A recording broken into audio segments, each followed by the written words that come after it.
Jonathan Vilma, Fox Sports, played in the NFL for a decade, is joining us live. All right, so everybody this morning saying, settle down in Philadelphia, settle down. And my takeaway is, okay, time out. I look around the NFC. I don't see a great team. But in Philadelphia, I see a team that is great at something. Is that they have defined, listen, we're hard to prepare for. You don't have a Jalen Hurts on your roster to prepare for us. We're going to run the ball. If you have a superior quarterback, we're going to play keep away. Now we've added a dimension with a star receiver. I look at that offense. All I know is this, the last 2 years, Jonathan, it's productive.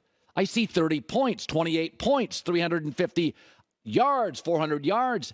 I don't think they're a fluke. I think this Philadelphia team's a handful. Your thoughts? I 100% agree with you. When you look at the offense, I really start looking at the offensive line by All-Pro Jason Kelce. That's where it starts. When you talk about being able to rush for 5 yards a carry, 6 yards a carry, 165 yards a game, it starts up front. I remember watching them last year, called a couple of their games, and everyone was clamoring about why wouldn't they run the ball more? And it was true, because every time they ran the football, they were getting 5 yards, 6 yards a pop. Miles Sanders was back there. And of course, with the zone read and RPOs with Jalen Hurts, all of a sudden they figured out, maybe we should run the ball a little bit more. And, maybe that will open up the passing game. And when they did that last year, it was effective against all the teams except the playoff teams. So they said, all right, let's take a step back. What are we missing? We're missing that big play wide receiver. In comes A.J. Brown. Now you have A.J. Brown, Devontae Smith. You already could run the ball at will whenever you wanted to. Jalen Hurts is getting much more comfortable in the pocket sitting there. I mean, the world's their oyster. They can do whatever they want offensively, and they're legit. Listen, we talk offense a lot on shows like this, right? It's quarterbacks and offense. But when you see a front seven like Buffalo's, and you're a former linebacker, put your expertise hat on. They got some great players like Von Miller, but a lot of it is assignment football. A lot of it is aggressiveness. What do you see with that Buffalo front?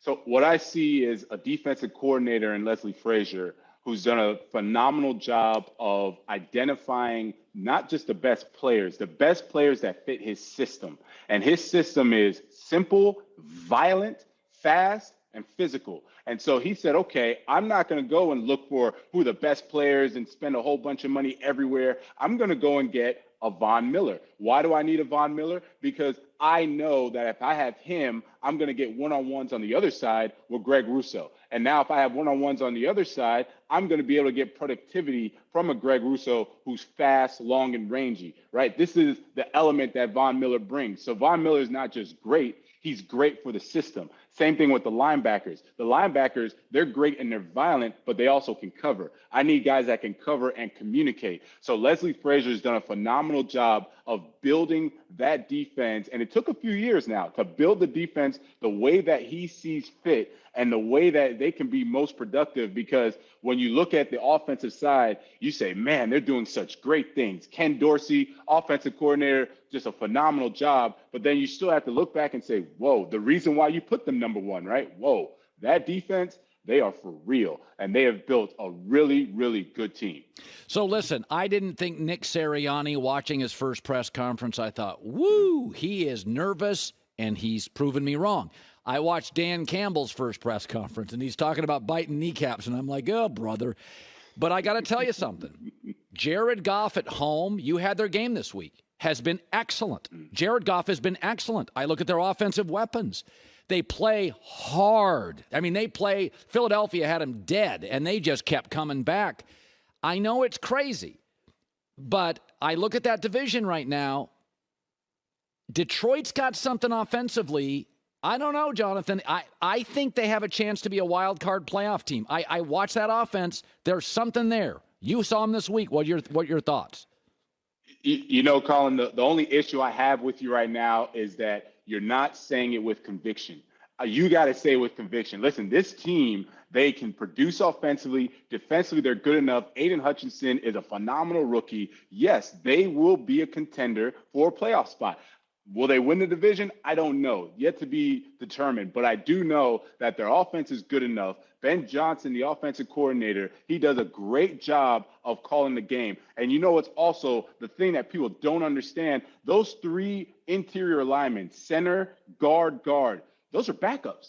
Those aren't even their starters. Once their starters come back, if they do come back, you're talking about one of the best offensive lines in the NFL in front of a DeAndre Swift, who I think is one of the most phenomenal young premier running backs in the game. So my only issue, Colin, is that you got to say with more conviction, man, these guys are good. We don't have to write them off anytime anymore. Dan Campbell has them believing. It's a culture of toughness, physicality, and you see the way they run the football. Jared Goff is doing a great job, him and Ben Johnson, of having a great relationship of getting the ball to Amon-Ra St. Brown and now really exposing those defenses. They couldn't do it last year.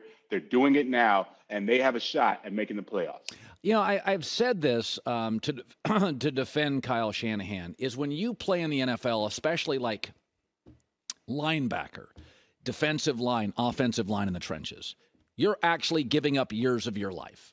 There's not a lot of 97-year-old former NFL players. And so when you're asking men to do that, it's almost like these jobs where my stepdad was a utility foreman. During lightning storms, he'd go up on power lines.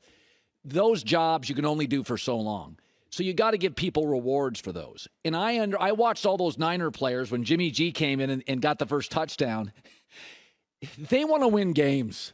They don't care about prospects and draft picks and growth. They don't care. You're asking these guys to get into a 4-hour wrestling match. And it's like I can like feel terrible for the young kid.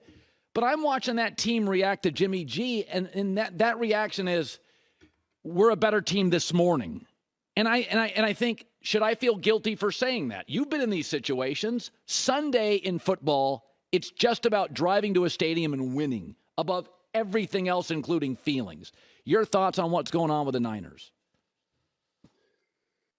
Wow, it's such a precarious predicament for the players and for the coaching administration and staff, because front office, you have to answer to the owner, right? John Lynch has to answer to the owner as to why they picked Trey Lance. And so you now have to sacrifice, unfortunately, to your point, you have to sacrifice the team because you have to justify this, or else your job is on the line. And then as a player, you're saying, all right, I'm going to rally around him. Sure, I'll do that, but it's not the same. And as you just said, the body language is what comes out, and everybody notices who should have been the starter, which is Jimmy G. Now, hey, look, it's easy for us to say that in hindsight. He has one good game as he performs.